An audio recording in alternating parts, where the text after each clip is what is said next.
Momen ini dipersembahkan bagi 7 pahlawan revolusi, korban kebiadaban gerakan 30 September PKI yang mencoba mengkhianati Pancasila yang sakti. Saudara-saudara, sebangsa dan setanah air musyawarah, besar tani Indonesia, saya diminta, diberi amanat. Saya yang menamakan kaum Sokoguru Revolusi. Sokoguru Revolusi Indonesia yang bertujuan untuk mencukupi sandang dan pangan untuk rakyat Indonesia dari Sabang sampai Merauke. Revolusi Indonesia hanyalah bisa selesai kalau bangsa Indonesia bersatu, padu, bahwa Nasakum bukan saja kita lihat sebagai satu fenomena. Tetapi saya meminta kepada seluruh kaum tani, seluruh kaum buruh, seluruh kaum sukarelawan, seluruh angkatan bersenjata, supaya berkata, Nasakum jiwakum, Nasakum jiwakum, Nasakum jiwakum. Hanya jikalau demikianlah saudara-saudara, kita benar bisa melanjutkan revolusi ini sehingga tercapai segala apa yang diamanatkan oleh rakyat Indonesia kepada kita yang hidup sekarang. Sekian saudara-saudara, terima kasih.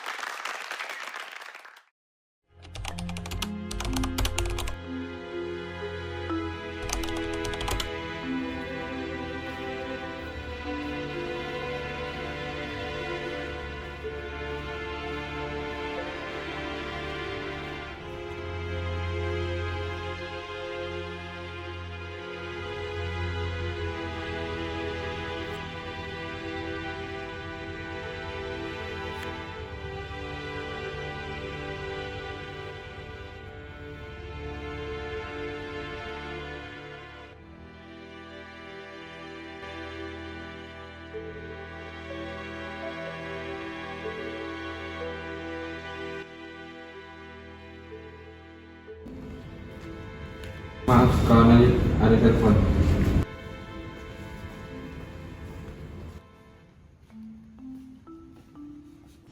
Kesehatan yang mulia Bung Karno cukup kritis, tetapi bukan berarti tidak ada kemungkinan sembuh. Tapi ada dua kemungkinan terburuk yang akan menimpa Paduka, yaitu kemungkinan lumpuh atau meninggal. Kawan Syam, sekarang kita sudah memasuki tahap yang paling menentukan dan sangat gawat dalam sejarah perjuangan partai. Jangan harap jenderal-jenderal kapitalis itu akan membiarkan kita atau partai itu setelah Bung Karno hilang kekuasaannya. Setelah 5 Oktober nanti, berapa lama lagi Syam? Kurang 2 bulan lagi. Angkatan Darat pasti akan mengganyang semua kekuatan proses revolusioner sampai tuntas habis. Jadi sekarang betul-betul tinggal masalah waktu. Siapa cepat dapat, siapa tepat selamat. Terus, kita tidak boleh meleset dalam menentukan segala sesuatu. Kontak seluruh perwira yang berpikiran maju, yang dukung kita, segeralah menyusun kekuatan, kumpulkan semua anggota biro khusus baik pusat maupun daerah. Saya optimis, saya yakin sekali segala sesuatu di muka bumi ini berpihak pada kita. Saya betul-betul optimis. Sama perwira yang saya didik dengan kesadaran politik yang juga mempunyai optimis yang sama. Pemuda-pemuda kita sedang berlatih keras di lubang buaya. Mereka semakin keras dari hari ke hari, juga mereka semakin kuat dari waktu ke waktu. Tapi saya ragu, apakah benar ajal Bung Karno benar-benar sudah dekat seperti perkiraan tim dokter? Cepat atau lambat ajal itu pasti datang. Cepat atau lambat jenderal-jenderal itu terus menghimpun kekuatan, dan saya tidak ingin kalah cepat. Kemungkinan kap yang mereka lakukan akan memperoleh hasil yang baik pada hari 5 Oktober nanti. Pada saat itu, mereka akan mampu menghimpun kekuatan secara maksimal, dan saya tidak menghendaki hari itu tiba untuk mereka. Satu detik pun kita tidak boleh kalah.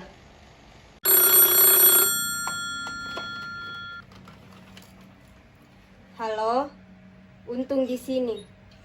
Kawan, Ketua Yid berpesan agar gerakan-gerakan yang akan kita lanturkan harus bersifat terbatas dan akan merupakan gerakan militer.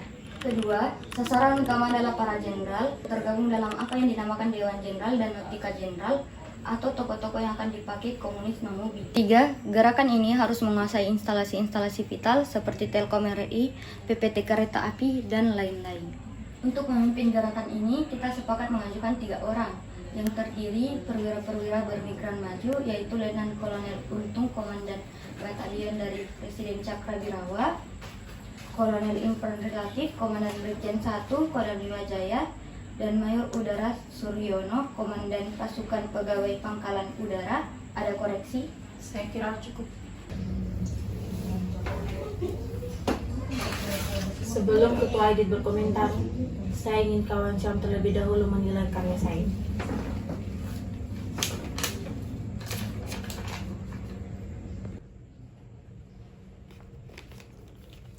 Tapi bagaimanapun semua tergantung pada perkembangan kesehatan Bung Karno. Sesuai Ketua Aidit, semua akan berusaha apapun dan bagaimanapun keadaannya tetap naungan kita, dan kita akan melalap semua kesempatan yang lewat. Tapi yang penting kita harus mengusahakan sedemikian rupa agar pada 17-an nanti Bung Karno tetap berpidato bagaimanapun sakit beliau. Karena kalau tidak, para jenderal kapir-kapir itu akan bersikap lagi bekerja. Silahkan kawan Yono. Untuk sekarang pertanyaan saya sama dengan kawan satunya. Kalau begitu barangkali kawan Sanusi masih punya pertanyaan. Terima kasih. Untuk menyingkat waktu, saya hanya akan mengemukakan pertanyaan-pertanyaan pokoknya saja.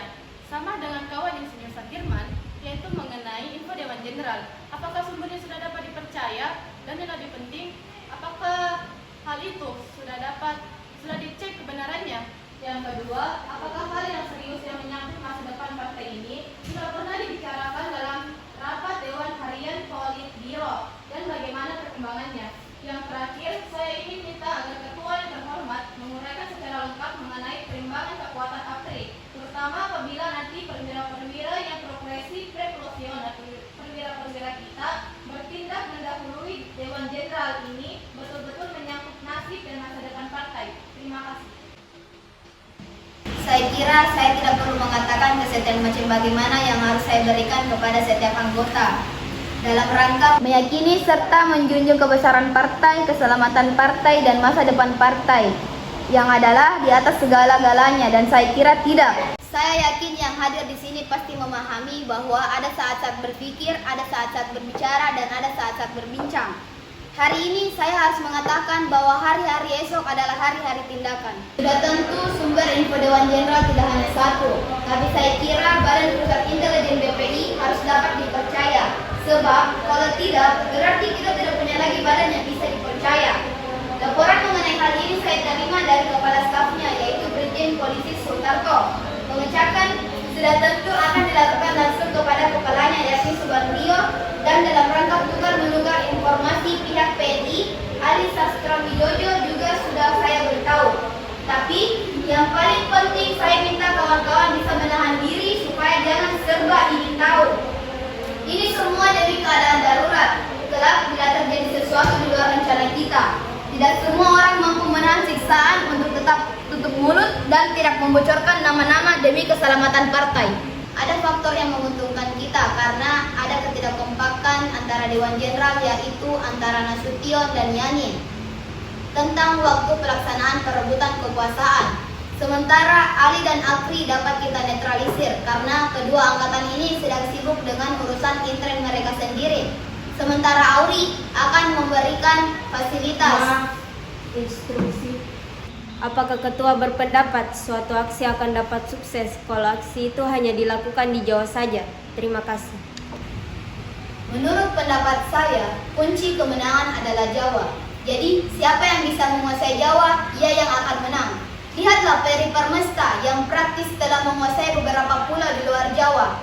Karena Jawa tidak mereka tarik, maka akhirnya mereka gagal. Jadi, Jawa adalah kunci. Saya akan membacakan pokok-pokok kesimpulan yang telah kita sepakati. Yang pertama, sidang sepakat terhadap KUP Dewan Jenderal. Lebih baik kita mengadakan aksi mendahului dalam bentuk operasi militer serta membentuk Dewan Revolusi guna mengganti Kabinet Dwi Korah. Yang kedua, menetapkan pembagian kerja sebagai berikut. A. Soal-soal yang berhubungan operasi militer, termasuk penentuan hari A dan jembernya diserahkan kepada ketua. B. Soal-soal politik, terutama komposisi Dewan Revolusi, diserahkan kepada Harian Politbiro. C. Pengelompokan kadar-kadar untuk dikirim ke daerah-daerah, terutama di luar Jawa, yang diserahkan kepada kawan Sudisman. D.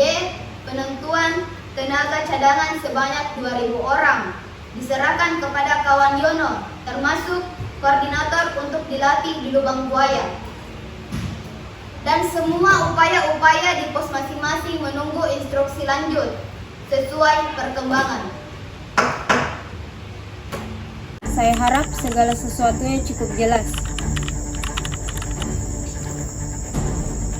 Kapten Suradi, ada pertanyaan? Jelas, Kolonel. Mayor Gatot Untuk sementara belum ada pertanyaan. atau Letudul Arif? Siap, Kolonel. Cukup jelas. Baiklah. Kalau struktur organisasi sudah dianggap jelas, saya akan melanjutkan segi pelaksanaan teknis dari seluruh operasi ini. Terutama sekali mengenai tugas utama pasukan Pasopati yang akan dipimpin oleh Letnan 1 Dul Arif.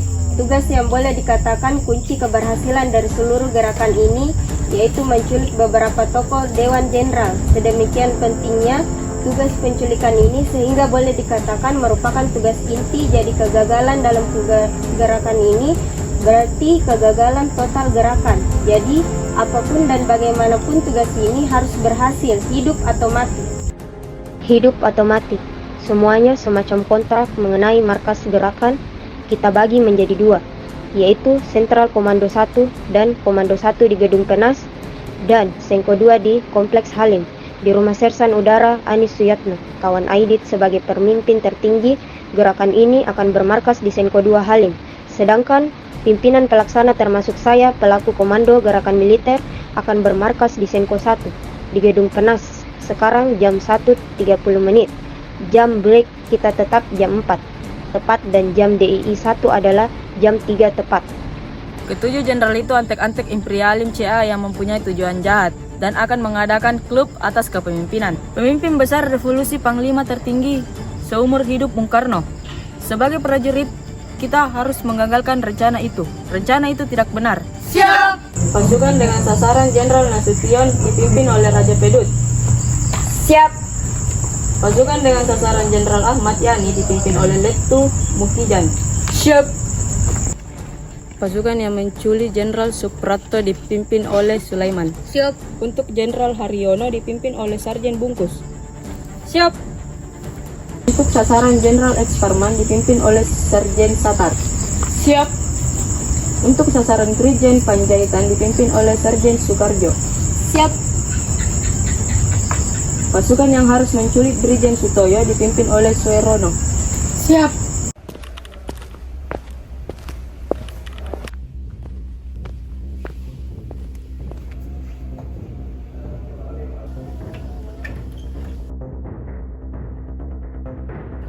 Saka Bilawa. Cakra.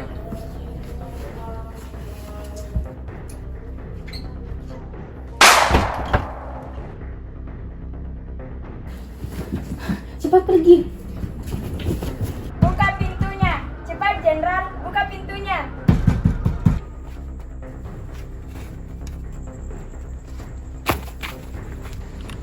Turunkan senjata. Mana Nasution? Saya Nasution. Mana Nasution? Beliau di Bandung. Sudah 3 hari di Bandung. Kalian di sini hanya untuk membunuh anak saya.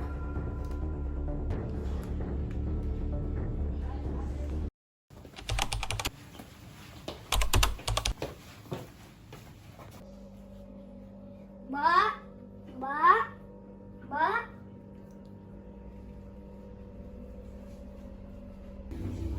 Edi mau ibu, Mbak. Ibu di rumah Taman Suropati. Bapak mana sayang? Bobo. Coba panggilkan Bapak, bilang ada tamu. Ayo.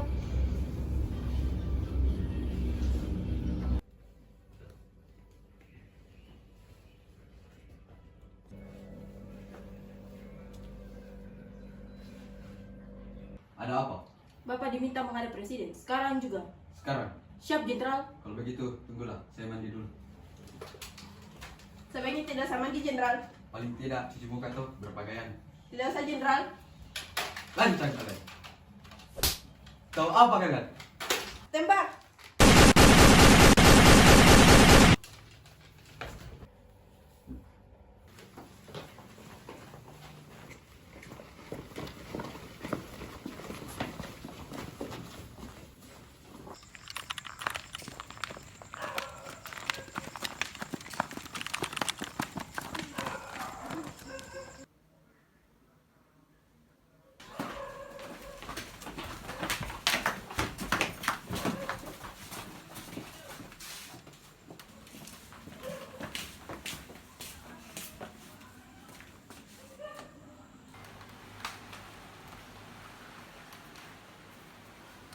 Permisi, Ada apa?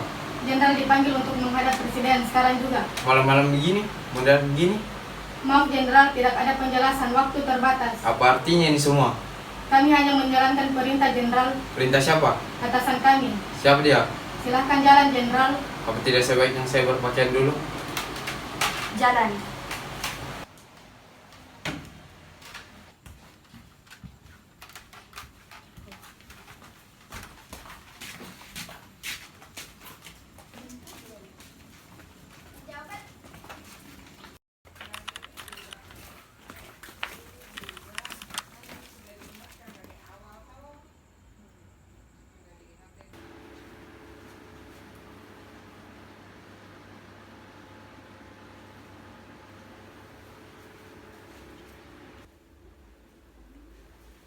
Mas, ada orang.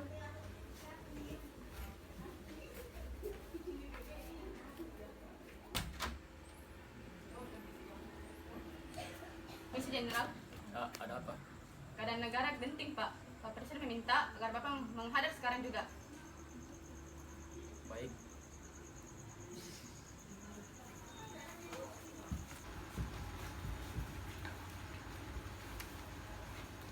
Loh, kok ikut masuk? Mana surat perintah?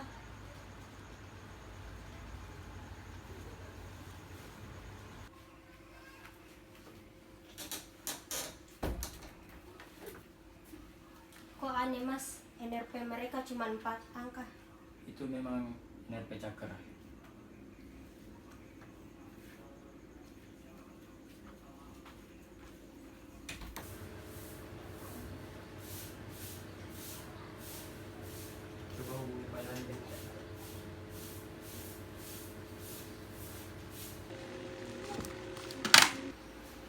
Loh, kok telepon saya diputus? Kalau begitu, saya pasti sedang difitnah. Bapak Presiden sedang menunggu Jenderal.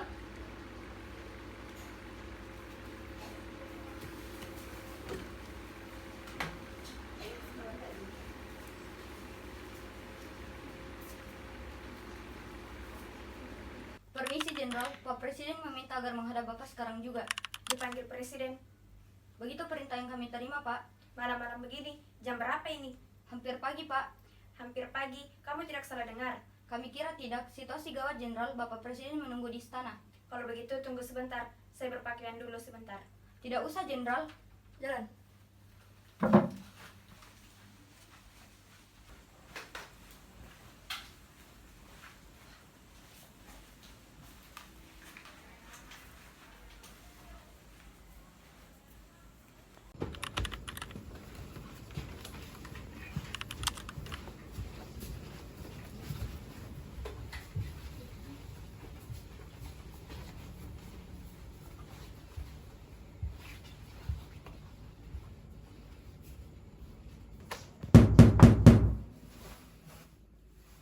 Ayah.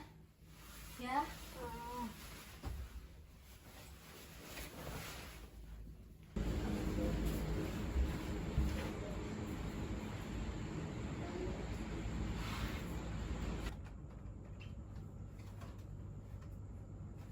Malam, Bu. Malam, ada apa? Bapak diperintahkan menghadap presiden. Sekarang. Ya, sekarang. Tunggu sebentar, Bapak masih tidur.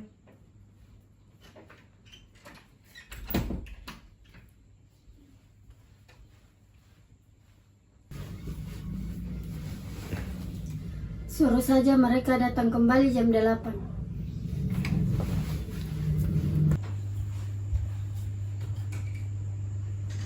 Bapak bilang kembali saja jam 8.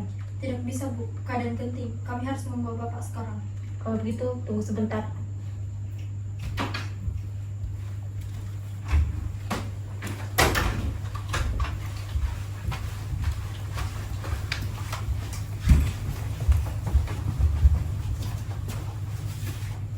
Ini peringatan terakhir, Jenderal.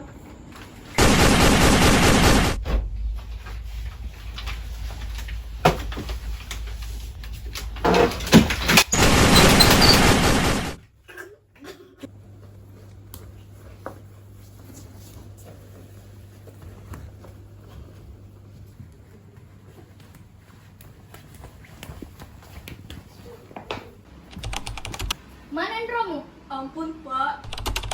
Katakan cepat, mana Ndromu? Mau mati ya, mau ditembak ya? Di kamar, Pak. Keluar, Jenderal! Keluar!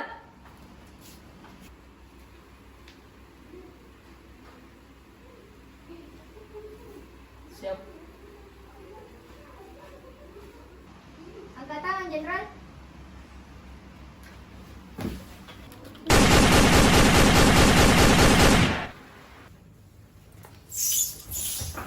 Jelas sekali tembakan-tembakan itu dan cukup keras. Tetangga sebelah juga, Pak Hamid, juga melaporkan hal yang sama. Kebetulan rupanya sepulang dari syuting, Pak Hamid mendengar tembakan-tembakan itu. Tapi terima kasih Pak Marsudi. Kalau begitu saya permisi dulu. Pak Harto, mudah-mudahan tidak ada apa-apa. Silakan.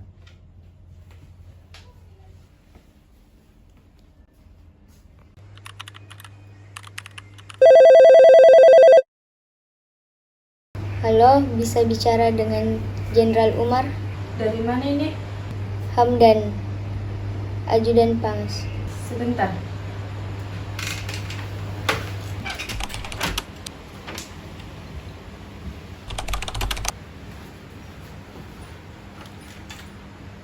Halo? Ketujuh jenderal pun dibawa ke lubang buaya. 4 orang dalam keadaan hidup dan 3 orang dalam keadaan mati. Mereka yang hidup disuruh menandatangani sebuah pernyataan mengenai Dewan Jenderal. Para jenderal yang masih hidup disiksa habis-habisan sambil ditanya di mana Nasution, dan dipaksa membuat surat pernyataan. Tetapi para jenderal tersebut tetap tutup mulut dan tidak mau melaksanakan perintah-perintah tersebut. Lalu, pada akhirnya, jenderal-jenderal tersebut tewas karena disiksa habis-habisan. Kemudian, jasadnya pun dibuang ke sumur kecil di Lubang Buaya, Jakarta. Setelah disiksa hingga mati, para jenderal pun diseret dan dimasukkan dan dikubur ke dalam satu lubang berukuran 12 meter dan panjangnya 75 cm. Kemudian, dari atas, mereka ditembaki. PKI menutup lubang, kemudian di atasnya ditaruh pohon pisang untuk penyamaran.